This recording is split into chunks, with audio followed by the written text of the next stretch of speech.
bringing in inquiries. Obviously, I think from my point of view, all I was saying is that, you know, and I'd imagine the guys would agree that you want your own brand identity as well. You don't want it to be strictly down to that as a system house. Just like anyone else who we've referred to plastic and things in today's conversations, it's always something that, you know, you're not, if you deal with a company and you're buying from them, you're not necessarily 100% aware of what system it is or this, that and the other that they're using. So I don't think there's an easy answer to that question really, but I think if it's pushing business in everyone's direction, I don't see it, you know, I'd be interested to hear what people's comments are on what the negatives would be there. I mean, maybe it could cause problems in price, that could be one of the negatives. Would it put other lignin companies in competition? It could cause conflicts there, yeah, I suppose. So it would be something that needs... But you are in competition anyway. You know, I mean, lignin-wise, whether you have two lignin customers together, like I say, it's not... The price isn't the thing that sells most of the time, it's you as a business. You know, and they're going to buy you. Yes, price has a thought process for the customer. Generically, the price across the industry is fairly uniform anyway. I've done some studies on it, but it's not that different.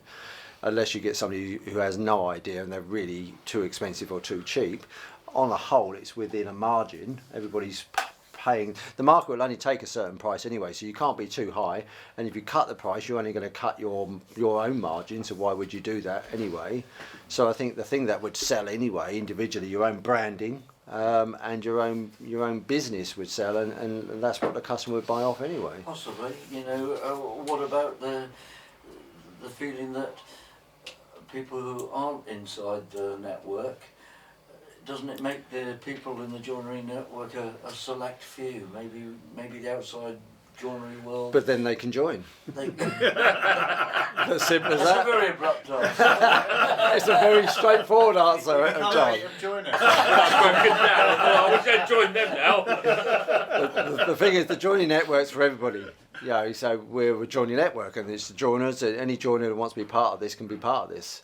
Yeah, that's the whole point. And if they want to get work from this pool, this app of work, joinery app that we got, then they can be part of that. There's no restriction on them doing that.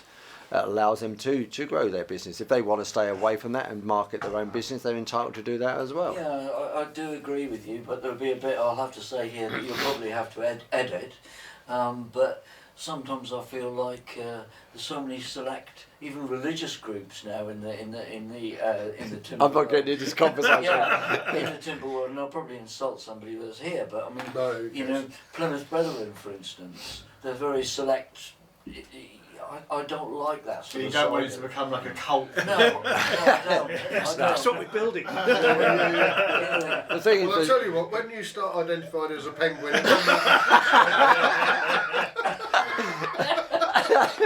the reality is the joinery network is a support agency. We're here to support with a collective of experienced people to help the industry grow. We're not forcing anybody down any particular avenue. The product is the product.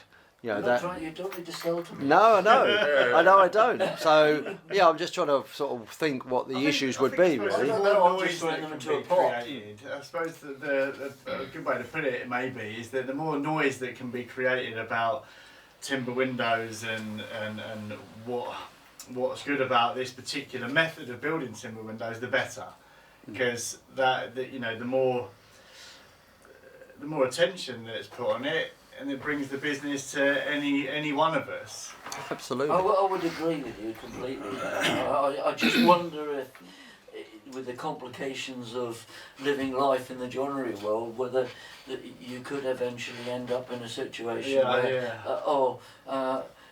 Steve got that job, he must have been bloody mad, he priced it far too low, and all this sort of rubbish coming into it, but or John got it, or I got it, and you know me, I know you, I don't know. well, I think the way that we've got it in our head is you're all running your own business, you're getting your own work, whether you're getting that work on the back of the it's lignin never brand. going to be the whole. No. Yeah. But whether you're getting it on the back of the lignin brand, a 90 brand, a timberwood brand, the lignin by 90 brand, or whatever, however you badge that up, it's relevant. You've got your own core business. What we see is we will actually go out and sell that job. To create that pool of work, we'll be selling the job initially anyway at a price that we know. Irrespective of who's supplying it. Because at that point we're not going to know, because we don't know. You might be up to your neck in it for the next 4 months, but then you might have had a dip for whatever reason. You might go, do you know what, that's right up my street right now. The more we can generate, and we've sold the job at a price, you can come in and go, okay, well my normal margin is, I don't know, whatever, but let's say, just for argument's sake, 40% gross profit margin, you're making 20% net, just say, right, whatever that is. If you have nothing to fill your workshop up for that month, and you dip in and you come and you take a job at 30% gross profit margin, it's still a win-win for you, because it's 30% gross profit margin on a job that you never had. Yeah, and I suppose it's almost like a comfort. You're referring to it more a bit like a comfort blanket. It's a bolster up, isn't it? Yeah. It's like Uber, how Uber works. If you think about it, and it's cheesy, I know, but it is so true, is they're the biggest taxi company in the world. They own no taxis, they employ no staff, but they've got a set of T's and C's and rules and hoops that you have to jump through to become an Uber driver. But it doesn't mean that you have to do it 8 hours a day or 60 hours a week. Yeah. You can be an electrician by day, and then at the weekend... When's the app coming out? Well, hold on a minute. Don't jump the gun. But you can turn the app on at the weekend, and you can go and do it as and when you wish. If you can't be asked to get out of bed that weekend, or you're ill, you just don't turn the app on. Don't accept the job. If we can create that, I think that's huge, huge for the industry. Huge. Yeah, it's very different as well within the industry. It's something that hasn't been done before. Yeah, absolutely. Which isn't a bad thing. Well, you know, bringing something new into the industry supports that sort of that pitfalls of not having work has got to be a benefit, surely, because the hardest thing for all of you joiners really is to capture the next order, isn't it? What's the angle It to get depends, that pool yeah. of work though? I suppose I'll turn the question back, but what's the angle to get that, this pool of work that's being referred to for us to be able to, the likes of us to be able to chip into, where's that coming from? Well, we're going to have to generate that work by marketing, by being a bigger marketing machine, generating that work with the Lignum brand to drive that work into the pool. And it might be leads, not inquiries, I would have thought, because to secure a project you need a lot more than just, here's an inquiry. You've got to be able to deliver on time, have the quality of staff, the health and safety, the management team in place, and the finances, being able to fund it according to how they want to pay it. There's a lot more parameters to actually take a job on. But I do see going forwards, I'd be in real favour of you promoting it, to be honest with you, as Timberwood, because if you give me an inquiry for Lignum, great, I've got a new client, I buy from the people who supply the windows, and then of course I've got then that client to offer my other products to that we also make. So I don't see it as competition in any shape or form, to be honest. I see me being part of like the overall Mercedes-Benz group is, I've got an element or an arm of what I do that produces that. I think if you're producing the windows and less on site, then I would obviously then buy those windows from the people who are actually supplying it. I think we'll see more of this mix where you've got people who might have a job in Portsmouth and they're an installer, but they need somewhere to buy the windows from. So they will do the measuring, the installation, the health and safety, etc., and they'll just buy from you in a straightforward, give you the sizes and send it on. And then I think the network, then the network. So although the client was introduced originally in Portsmouth by you guys, it actually fed out into the network somewhere, because what they're going to buy is that product that's got the certification and the badge to it. The fact that I'm buying a Lignum product right now, I sell it under the Timberwood brand, but I'm not ashamed to say, look, you want us to do that job, I've got to put 20 fitters on there and pay them every Friday. Go and get another Lignum guy who does that if you want, who has the finances to be able to fund that job. I don't really care. I can deliver in 6 weeks, put a guy on site, I can store, I can stock, I've got a warehouse. So I'm going to sell on my own attributes, but I'm always open for more leads. It would be silly actually to say you don't want leads coming through the door. It always opens new. Any leads are good leads. It could grow rapidly as well, couldn't it? That could grow very, very rapidly. Well, I prefer that to have the endorsement of, look, here's a whole range of other 50 suppliers making this certified window. Excellent. Now you know I'm part of the Mercedes network and I'm giving you a Mercedes product. If you want the handmade stuff, I'm still doing Aston Martin over here. but you can have Mercedes. It makes no difference. I'd welcome it. I'd support it. Yeah, that's a good analogy as well. Yeah. Because Because you can't. You know, if I've got a listed building client, that client might turn and say, I'm building 2 new houses next month. I say, oh great, I've got a lignin product. Check them out here. This is the specified product. So I'll switch it around. Whichever way comes to me, you can turn it around into a double-edged sword for certain. I'm all up for it. So when's the app coming? I think the model that Luke's talking about really is I suppose more common in commercial. Whereas when I've been on the system side of things, we would go out, we'd have a sales force of guys that just went out generating specifications, getting the order and getting the tender for them and winning the tender, and then splitting that work between 3 companies. And being part of framework agreements, etc. So the model is tried and tested, and the money's put up front by the systems company, but the system company know they're actually getting the job. It's actually set in stone, and they know the companies that are going to be involved there, the trustworthy companies that can go to. It's less common in more of the general consumer retail thing, because normally it would be, well, we want you to, a lead has got to be paid for. So if we're going to generate a lead, it's going to cost money. So who's going to pay for it? Well, we can either charge you more in the material that you buy, but you don't buy an awful lot of material from the joinery network because you're buying timber. Or it can be, well, everybody contributes into a pot in the middle, and then we spend that money wisely in marketing and then distribute leads out. Either model can work, but can be a bit flawed. But if you're generating a sale and actually selling the product and then saying, right, who wants to actually manufacture this? And as Luke was saying, you may make a little bit less profit than you would on one that you've done all the work on, you generated the inquiry, so you've got your 6% to set to 8% worth cost of sale in generating that inquiry in the first place. If you haven't got that to pay, if it's work you can tap into when you want to, it's kind of a very different way of doing it at that level and that job by job. And I think that's what I'm really interested in your thoughts on that, because it is such a different way of doing it. We're used to doing it on big tenders and big jobs, but not so much on a one job here or so more like homeowner. You see more like homeowners, small builders, developers, installers, installers, a whole raft of things that could be done for. And I think you're on the right track there, because my experience of dealing with the like Western Homes of the world, they are already in communication with European manufacturers directly. So their buying department is already buying from well set up direct. So we're finding it, even with our health and safety, they're not really that worried. They've got teams of fitters, so they're buying thousands of windows directly from Europe.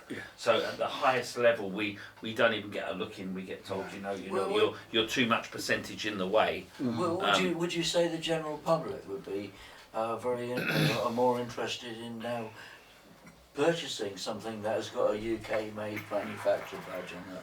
Well, not really. I think it very much depends on the individual.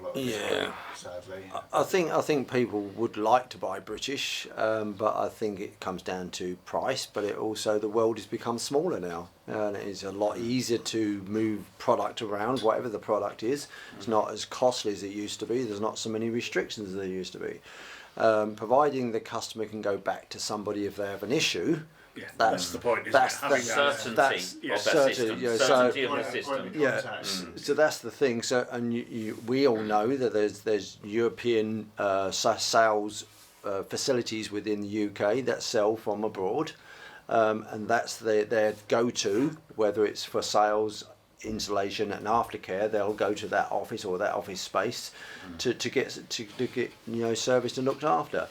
The manufacturing part of it, I mean, we buy stuff now from China, from India. We buy it from pretty much anywhere, don't we? And we accept that it's not made in this country because the UK doesn't make a lot. If we're honest, do we?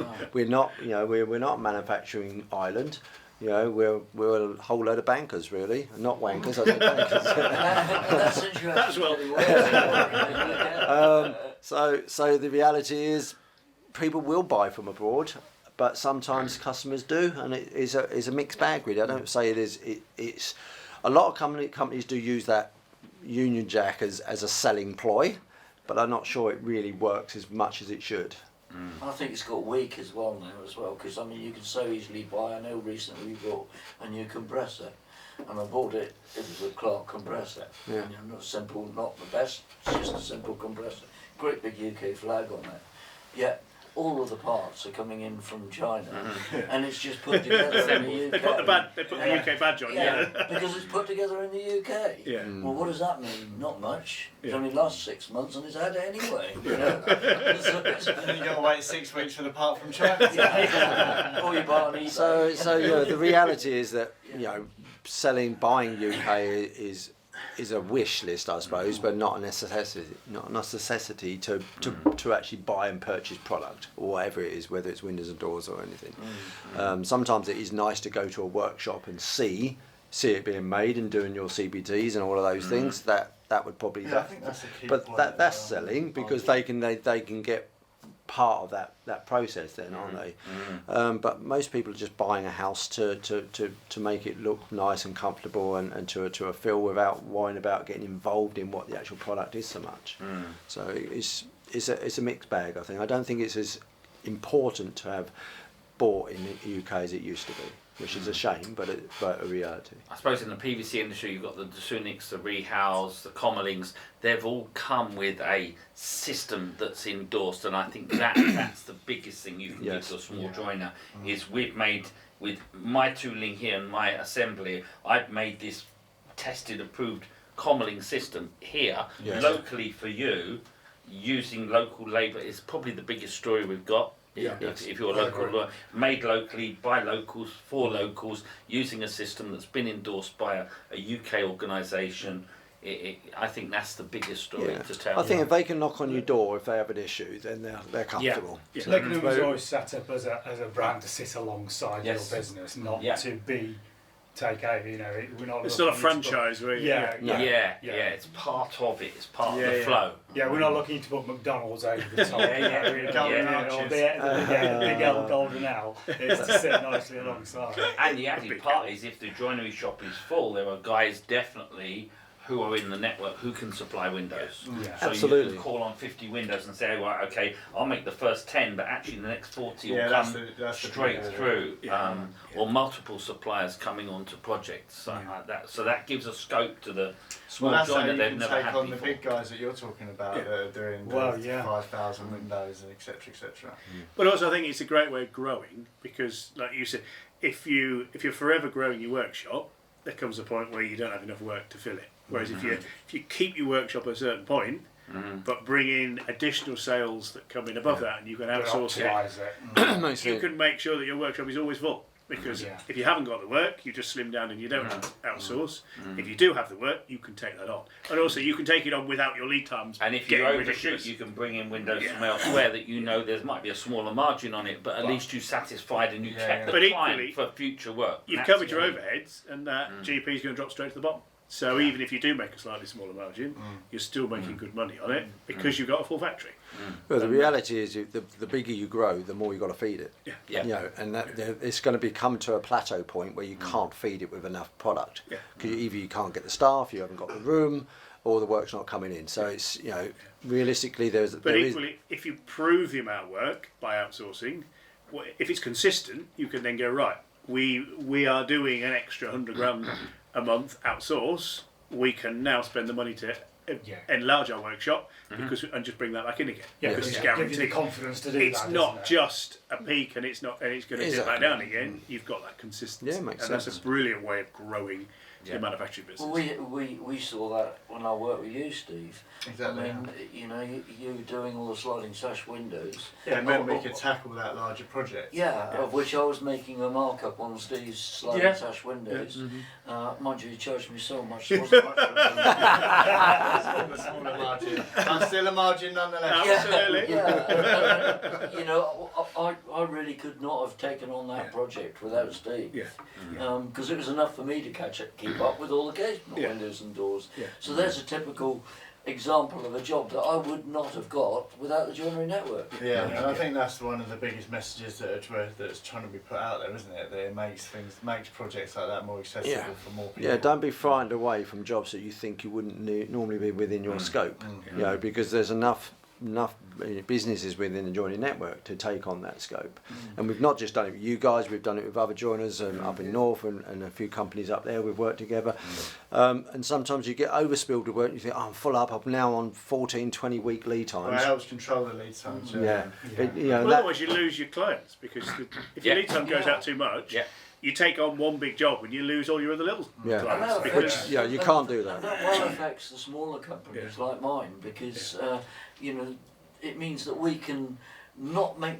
We don't want more labour in, but we've got another way of another joinery lignin company helping us out. Yes. So we could still grow our business without growing our staff. Yeah, makes sense. And that's the hardest part. It's not being scared of the competition, because you know it's actually embracing it and working together, because there's a huge market in the UK.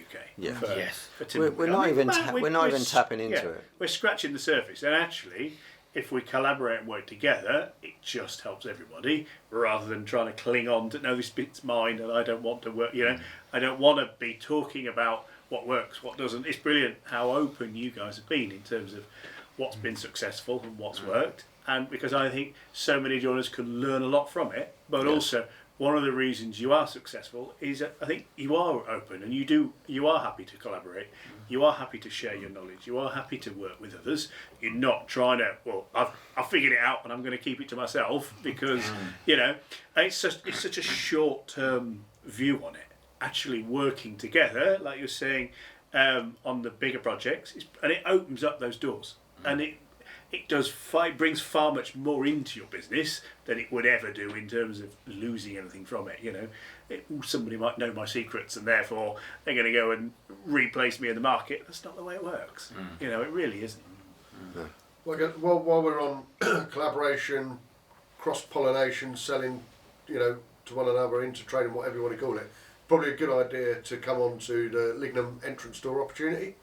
How that's working out, so we can quickly discuss a kit form that's available to small joinery companies without CNC machines, and if you wanted to take it on as a fully finished product, we can do that also. So do you want to explain quickly, Owen, how the kit form works, what it brings? So what we've invested in is we've obviously got another highly tested, high performance product that we've offered to the range. This is more of a door slab solution rather than rails and mid rails and styles and that sort of thing. So it's a slab that we machine into various designs, whether it be very traditional like number 10 Downing Street 6-panel door, or very contemporary T&G type door. We can make all of those different styles. So the kit form is basically for our existing customers is that you buy a door pre-prepped, pre-machined, hinges, locks, design, panels, selection moulds, all fitted, and then you make the frame, you glaze it, you paint it, you assemble it, and do the things that you're good at without having to break a machine down for one entrance door. That's always a buggeration factor. This is always the problem with entrance doors. They're always slightly different to everything else you do, so you have to set up different tooling or different machine process. They take quite a number of days for one joiner machinist to actually manufacture. This way you just buy the door in, mark it up to whatever you need to make profit, do the assembly paint process, and you send it out, and then you can continually make the windows and the other products you're very good at without disrupting the workplace. We can offer the full frame section again, obviously with that. Hardware comes with it. We have an array of glass types with your leaded glasses, your coloured glasses, your frosted glasses, all of those things we can offer with it as well. And then we can obviously do that fully factory finished. If you don't want to get involved in any of the manufacture, you can literally buy the door in whatever colour it is, dual finish or not, and just send it to site to install. And then make up a margin on that. And again, the margin might be lower than what you'd manufacture in-house, but you've not messed up the factory for one door. That's always going to be different and difficult to make because it's very specific to a customer, because usually the entrance door is the feature of the house. You know, somebody wants it to be a Pacific way. We all choose an entrance door in various colours and styles because we want to make an entrance, as it's called. So that's really sort of how it works. We deliver the door as a door blank. It can be made in hardwood and softwood, various styles, even in oak. We can do those processes. So it's got lots of scope. The benefit of it is it's very high security because there's nothing to break because it's one whole slab. It's the best test we've ever done. Actually, it doesn't really causes any. It's the most boring test. So anything boring in testing is good because nothing happens. So which is always great. We can offer it up to 2.4 high by 1155 wide down to 1870 to 1880 high. I think it was 750 wide by 1800 high. So it's got quite a broad range on there as well, and it gives joiners an opportunity to buy and sell. I mean, obviously the full factory finished option is more going to be pointing towards the installer market at some point. Yeah. But there's no reason why a joiner couldn't buy it as well if they don't want to get involved in that aspect. That's it, they already are, aren't they? Yeah, which they already are. We are selling these products. In It's a fact, mixture. if you talk to some of the guys that have actually bought it, they say it's a no-brainer because I just buy the door. The guy, I don't have to worry about any buying materials. It just comes in pre-done. I literally just make the frame, paint it and hang it, and it goes back out, and everything else carries on as it is. It just speeds up that process.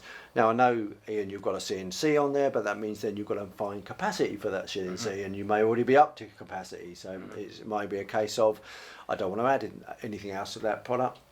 Let's just sell this door. And you have in your showroom entrance doors, and it Yes. might be something. I know we've showed you this before, and it might be something that helps you just grow that side of the business. And we do have quite an array of styles, I think. We're not going to be bespoke. We don't want You to. showed it to Seven me different fairly styles. early on. Yeah, I'd be interested to see it again. Yeah. I think you showed it to me quite some time back, but yeah. But it's a solid, and the good thing about it when we're talking about thermals for a start, we've got a very low U value on that door compared to what you would get with styles and rails and glass and panels and all of those things, and doors, as we know, we struggle to get down to 1.2, 1.3, 1.4, and we're talking about 0.9s. We're talking very good performing product, which is a caveat that you can sell to. So there are lots and lots of benefits of having the entrance door, and it adds, like I say, to your portfolio. You can just buy and sell, or you can buy part of it and sell. It just frees up space. That's the key element here, is it frees up space in your manufacture to make something else in place of that product. Very much like you are buying and selling windows in to fill up a void for your new build. For me, this is the same type of thing. You rather than make that one-off difficult What's the lead solution. time on there if you want to just... At the moment, unfinished? at the moment, the lead time's pretty much 3 to 4 weeks. So, that's, we can machine on CNC fairly quickly. We've got modular programs in there, so the size changes, but we obviously machine it to a certain size, so that works really well. We can do V grooves for T&G. We can do horizontal grooves for very contemporary. We can do flat panels with election molds. We can do raised and fielded panels with ornate glass designs. And we can obviously add side lights and fan lights and all of those things. But if you're making the frame, you can do all that part. We just fit the door into the hole. In the same way that we took the cues from the PVC industry, we did the same here with the composite doors. I was working for a company. We were one of the first companies to launch a trade composite door. It was sold originally into the local housing authority market. We took it into the mainstream with a very simple model that you could either buy the prepped slab, an unprepped slab, whatever you wanted to do. And so when we looked at this, we thought, well, actually, what if we could give that kind of freedom to a joinery company or to an installer? What about if we could just create all the marketing around it and make it something that's really easy to sell for a homeowner? So from a joinery opportunity, you can buy kit, and you can buy that for your own usage. You can buy a complete door if you just really, I don't want to sell the windows, I haven't got time to do the door, I'll just buy the door and fully finished.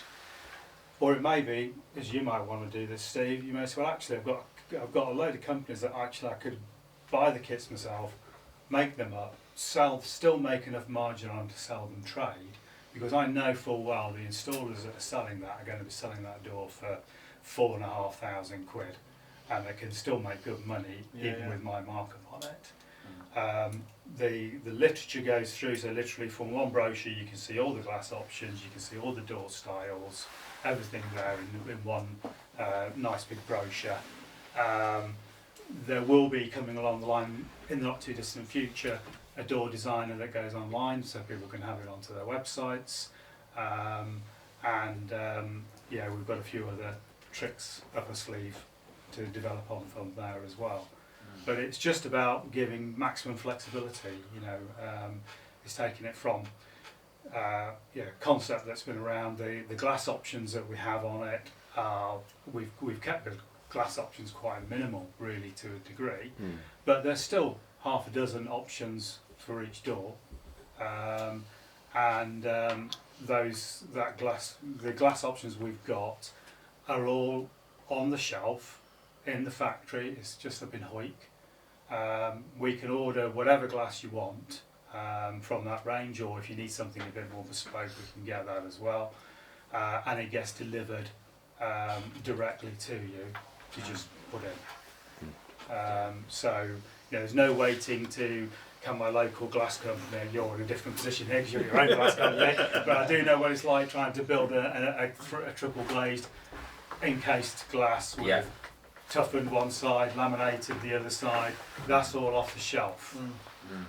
So there's no waiting times to get the glass. And you can just say, which glass would you like? Oh, you want that one there? Yeah, that's a Kensington, lovely product. We'll just get that on order for you. I think front doors is a weird one.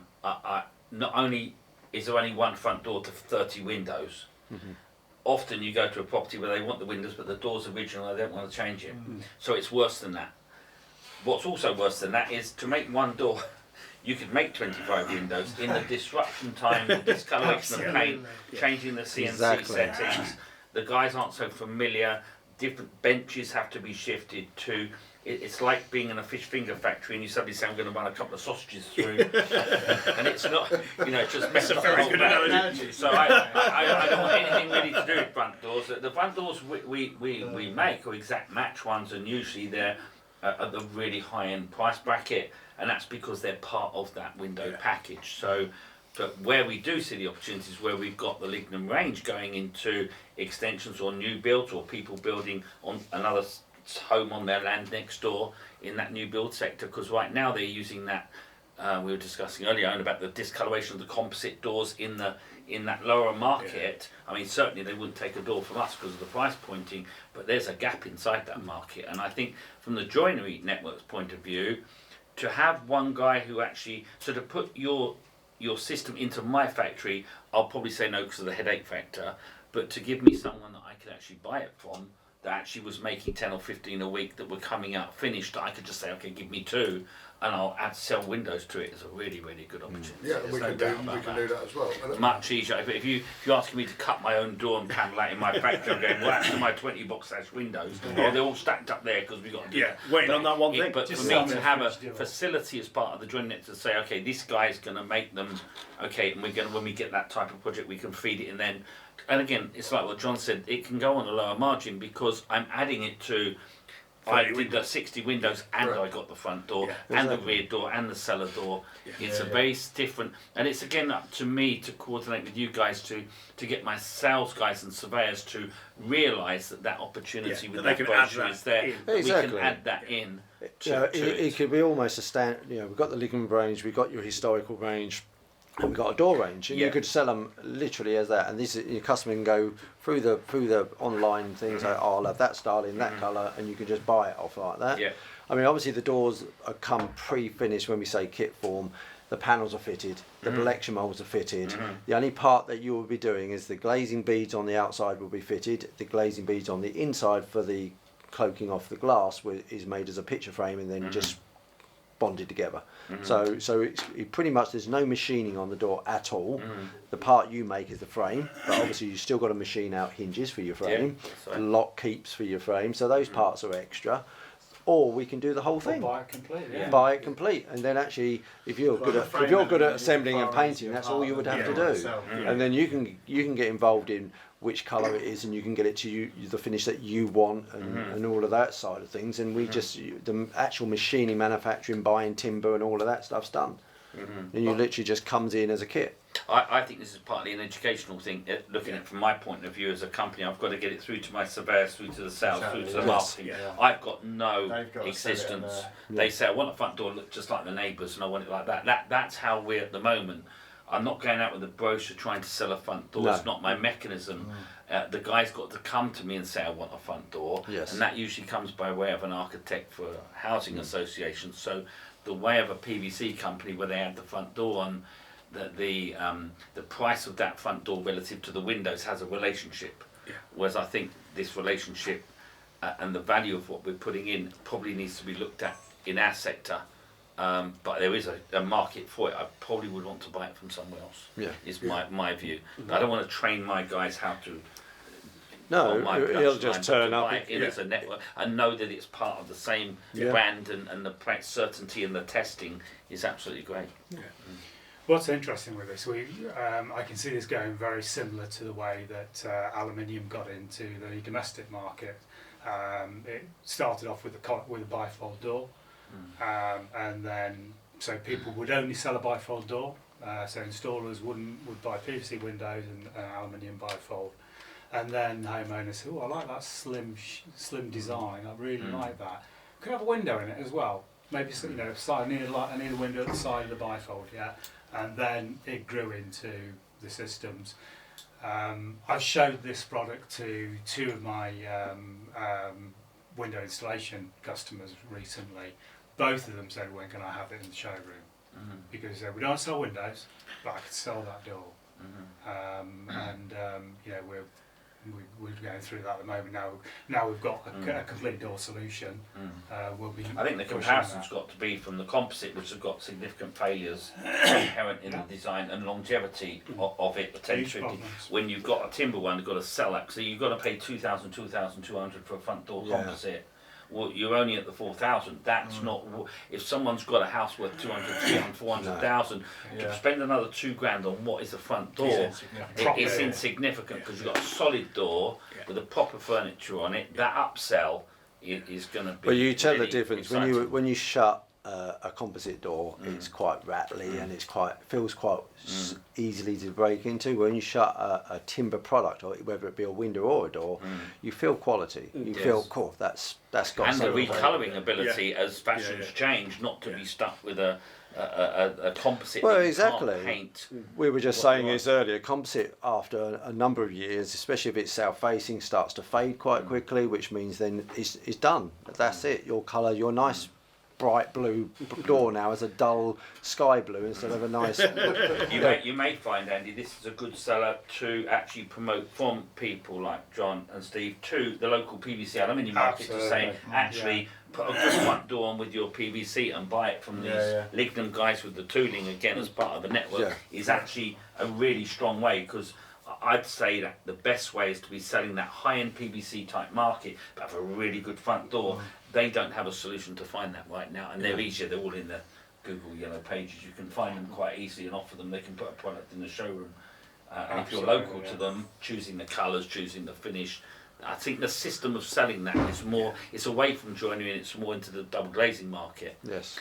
So yeah, that would be... I think That's interesting. what's important for the kit is, I've spoken to quite a lot of people and they will say, to start to finish an entrance door, you're talking, well, the last one we've just done, 3 days per door. Well, we can, with a kit, we can take that down to, say, 6 hours, something like that. So that's a huge, and again, so you'll be making all that other product in the time that you've just saved and making a margin on the door. But then, again, we've just done a quote for 24 fully finished doors for a joiner who's making product himself, but he's going to sell them straight on. He's making a decent margin. But for him to make 24 doors, it was 3 to 3.5 days. So 3 days, 24 is 72 days to make those 24 doors. He's just saved himself 72 days of manufacturing time, and he's still making a decent margin. And in those 72 days, if he's making 10 flush casements every day, 720 flush casements, there's the value. That's really. And you can wrap and ship a door on a single double pallet Yeah, by absolutely. HEP, anyone. So you can make a door in Cornwall and have it up to Scotland in 48 hours, finished, painted, packed, shipped on a crate. Not so easy to do it with 30 windows. You've got to put it on trunker, and they've got to be. It's very different. So the door market is much more of an individual sale. Yeah, if you're a central hub manufacturer and market out from it, you'll be selling a lot of ones and a lot of twos, rather than trying to sell the 20s. Yeah. I think the upsell of PVC is a really good way to go for that door. Yeah. Actually, Interesting. You're right. I'd say it's really, really good. So- Aluminium PVC. Before we wrap it up, a couple of things. How do people get involved with the joinery network, and how do they get manufacturing lignum? Just literally 1 minute. Very easily. I mean, can't do anything. In Cool. I could do everything. That's not what my wife says. Anyway. More energy. No, we'll leave that there. Yeah. The reality is it's very simple. Make contact with us. Lights Tooling are involved in this as well, so obviously you make contact with us. We get you a tooling quote. Whatever machine you're using it on, we make sure that it works for you, and you don't have to buy all the tooling. You can buy part of the tooling to get, as long as we're restricting the way you're manufacturing the product. Once you've made contact with us, we will come and set the tools up with you, so you're clear on how you manufacture through whatever machines guys it is. We will then do full training for the day on all of the product types, parameters, restrictions, how the hardware fits, how you glaze it, how you fit panels. Once you've had that training, we then give you all the documentation in relation to testing for security, for weather, for thermals. We give you all that. We talk you through how you present that to planning. We give you a certificate to say you are now a member of the joinery network. You sign a service agreement to say that you're working within that family, and that's pretty much as hard as it gets, really. So literally day one, you will be making windows from the tooling. Wow. It's important that we work very closely with Lights, as you know. That is the tooling solution we work with. We don't say you can use John Robinson's up the road or whoever it is. That's the system. It's been built and works really efficiently. We can make, like I say, 14 to 16 windows off a spindle per day, machined, ready to assemble for one guy. And we know that because I've got guys that they're telling me that. I'm not making this up. The assembly process for the hardware, as John knows, is all systemized. The hardware goes where it goes. There's no thought process. All of the drawings and details, over 450 workshop drawings for the joiner to use on the bench to say how to, and that's pretty much it. And that